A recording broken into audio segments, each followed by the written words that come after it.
Kumusta? Magandang hapon po sa inyong lahat ng mga ka-farmers. So ngayong hapon, ito na po ang ating second step, no? Una, nagtali tayo sa mga sanga.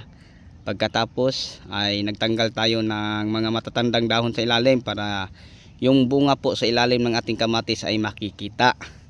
Para pag spray natin ng mga fungicide ay diretso po nating mapatamaan ang bunga, parang iwas bulutong.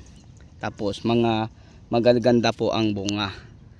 So ito po kaganda at kadami ang bunga sa ilalim po, no, ng ating kamatis. So lapitan lang natin sa kamera para maipapakita ko sa inyo kung gaano karami. Yan po.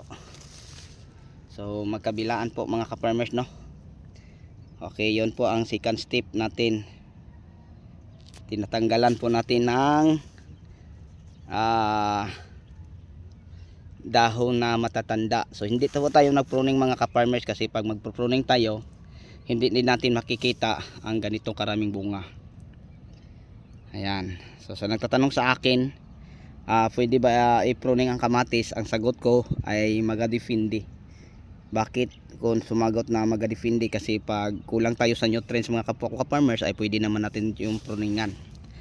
Pag sapat naman ay hindi natin pruningan, kasi pakakainin lang natin sila ng marami para lumaki ang bunga po sa kamatis.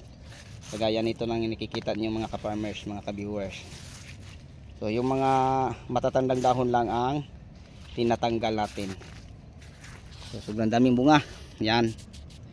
Nakakakamangha po, no, ang bunga po ng kamatis.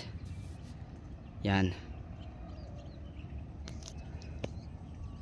So bawat puno nito mga ka-farmers ay bibilang po natin may umaabot ng 100, no? So kadalasan nasa 70 plus lang.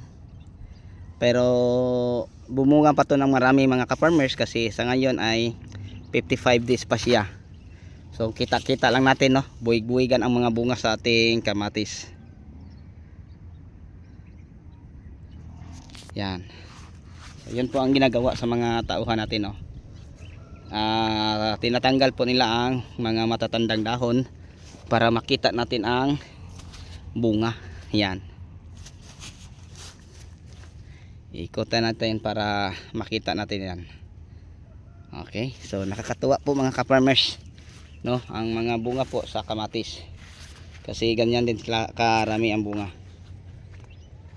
Okay, so sa inyong lahat hanggang dito na lang. Maraming salamat po. Bye bye.